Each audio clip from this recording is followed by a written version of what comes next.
তার বাড়িতে গিয়ে এখানে একটা গিদড় ধমকি দিয়ে এসছে। সেই গিদড়ের বাচ্চাটাকে বলছি, তার বাপে যদি জন্ম দিয়ে থাকে স্বপন মজুমদারের সামনে আসুক আর দেবব্রত গায়ে হাত দিয়ে দেখাক।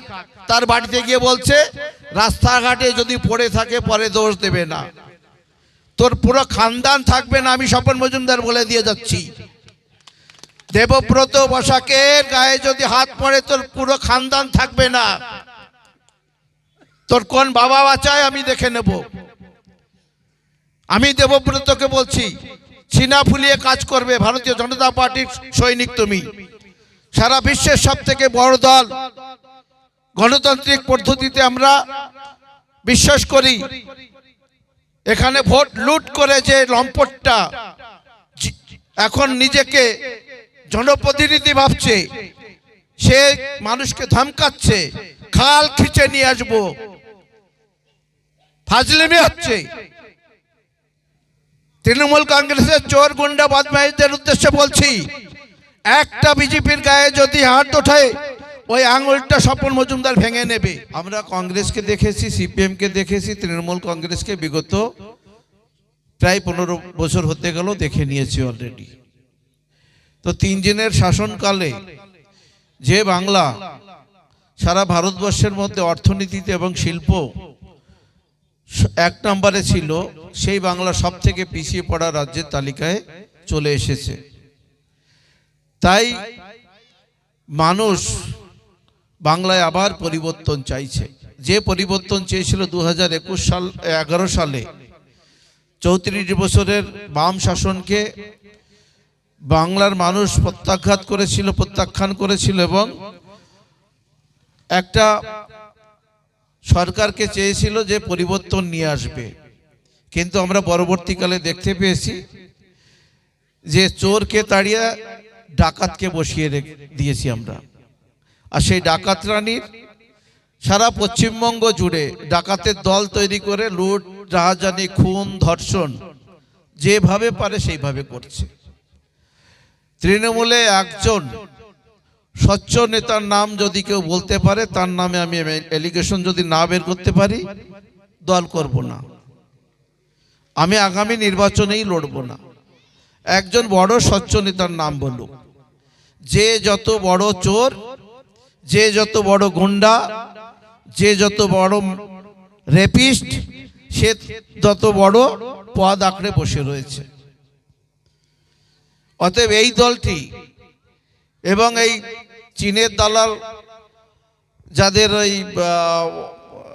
আমরা ওই ছোটবেলায় শুনতাম কুজোরও শখ হয় চিত হয়ে শোয়ার, তো তাদের এখন এই বয়স্ক কিছু চীনের দালাল রয়েছে, তারা দেখি টিএমসির টাকায় ইদানিং প্রত্যেকটা বাজারে বাজারে আবার লাল ফিলাক লাগাচ্ছে। তাদের উদ্দেশ্যে বলি, দালালি করতে গেলে চীনে চলে যান। ভারতবর্ষে এই চীনের দালালি আর চলবে না। ভারতবর্ষে এই বাংলাদেশের পাকিস্তানের দালালি চলবে না। তৃণমূল কংগ্রেস এবং কংগ্রেসকে বলতে চাই, ভারতবর্ষে থাকতে গেলে ভারত মাতার জয়গান গাইতে হবে, ভারত মাতাকে পুজতে হবে, ভারত মাতার সেফটির জন্য যা কাজ সেগুলো করতে হবে। তা না হলে ভারতবর্ষের জনগণ আপনাদের ক্ষমা করবে না, আপনাদের এই গদিতে আর রাখবে না। পরিষ্কার বাংলার মানুষ মন বানিয়ে নিয়েছে, 2026 বিজেপি আসছে, তৃণমূল যাচ্ছে, একদম পরিষ্কার। আপনি চায়ের দোকানে, পাড়ায় পাড়ায় বিভিন্ন জায়গায় কান পাতলেই শুনবেন এই চোরেদের অতিষ্ঠে আমরা আর বাঁচতে পারছি না, চোরেদেরকে বিদায় দিতেই হবে। এবার ইয়ং ছেলেমেয়েরা সকলেই বলছে আমরা পড়াশোনা শিখে কি করব, চাকরি নেই, আর যে কটা চাকরি আছে সেগুলো তো সব টিএমসির নেতারা ভাগ করে বিক্রি করছে। এত টাকা কোথা থেকে দেব আমরা? তারপরে সেই চাকরি আবার থাকবে না, কোর্টের নির্দেশে চাকরিও বাতিল হয়ে যাবে। আমরা কোন রাজ্যে বসবাস করছি? এই রাজ্য সরকারের যে নীতি, সেই নীতিতে যদি আগামী দিন চলতে থাকে, এই বাংলা কোনোভাবেই উন্নয়নের দিকে যাবে না। এই বাংলা আরো ধরাশায়ী হবে। এই বাংলার ছেলে মেয়েদের ভবিষ্যৎ অন্ধকারের দিকে অলরেডি চলে গিয়েছে, আরো চলে যাবে। অতএব বন্ধুগণ, আর একটি দিনও আমরা এই রাজ্য সরকারের কোনো ভাওতাবাজিতে আমরা আসব না। তারা সেন্ট্রাল গভর্নমেন্টের প্রত্যেকটি প্রকল্প নাম পরিবর্তন করে কাটমানি খেয়ে এই চোরগুলো পাড়ায় পাড়ায় বিতরণ করছে। আর যখন সেন্ট্রাল তার হিসাব চাইছে বলছে হিসাব তোকে দেব না, হিসাব দেবে তোর টাকাও পাবে না। যখন টাকা দেওয়া বন্ধ করেছে তার আগে বলতো আমরা দিচ্ছি, তখন বলছে সেন্ট্রাল গভর্নমেন্ট টাকা দিচ্ছে না, আমরা কোথার থেকে দেব।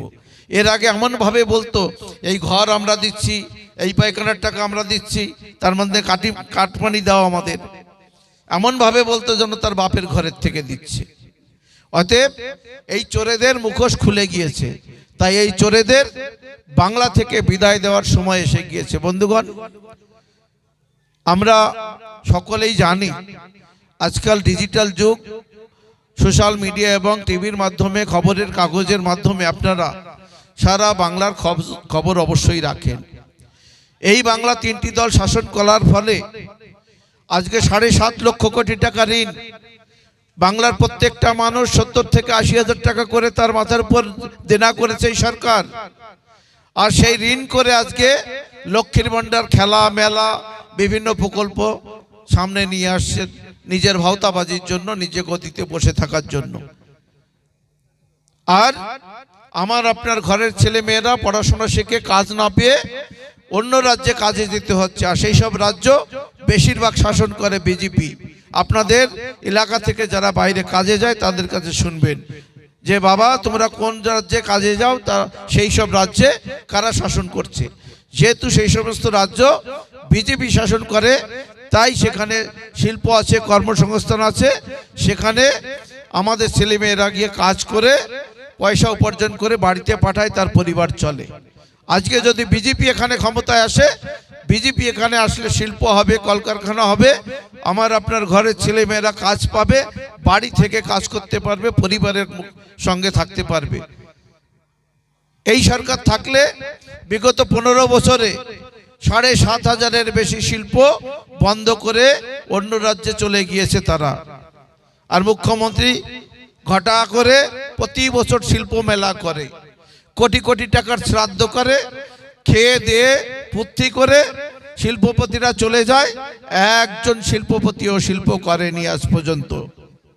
আর ভাওতাবাজি মুখ্যমন্ত্রী আর তার বাটপার ভাইপো গলা বাজিয়ে বেড়াচ্ছে, অমিত শাহকে দেখে নেবে, প্রধানমন্ত্রীকে দেখে নেবে। তোমার বাপের সাহস আছে? তুমি দেখে নেবা? গণতান্ত্রিক দেশ এটা, গণতান্ত্রিক পদ্ধতিতে প্রধানমন্ত্রী জিতে এসেছে। তোমরা চুরি করে খাবে, তোমাদের বিরুদ্ধে বলতে পারবে না। আমি গত 4-5 দিন আগে স্টেশনের ওই পাশে একটু পথসভা করে গিয়েছিলাম। আমাদের বুথ সভাপতি এখানে এসেছিল। আমাদের বুথ সভাপতির নাম দেবব্রত বসাক। তার বাড়িতে গিয়ে এখানে একটা গিদড় ধমকি দিয়ে এসছে। সেই গিদড়ের বাচ্চাটাকে বলছি, তার বাপে যদি জন্ম দিয়ে থাকে স্বপন মজুমদারের সামনে আসুক আর দেবব্রত গায়ে হাত দিয়ে দেখাক। তার বাড়িতে গিয়ে বলছে রাস্তাঘাটে যদি পড়ে থাকে পরে দোষ দেবে না, তোর পুরো খানদান থাকবে না, আমি স্বপন মজুমদার বলে দিয়ে যাচ্ছি। দেবব্রত বসাকের গায়ে যদি হাত পড়ে তোর পুরো খানদান থাকবে না। তোর কোন বাবা বাঁচায় আমি দেখে নেব। আমি দেবব্রতকে বলছি, সিনা ফুলিয়ে কাজ করবে। ভারতীয় জনতা পার্টির সৈনিক তুমি, সারা বিশ্বের সব থেকে বড় দল। গণতান্ত্রিক পদ্ধতিতে আমরা বিশ্বাস করি।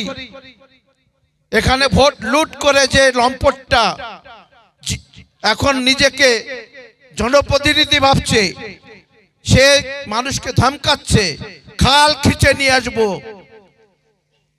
ফাজলিমি হচ্ছে।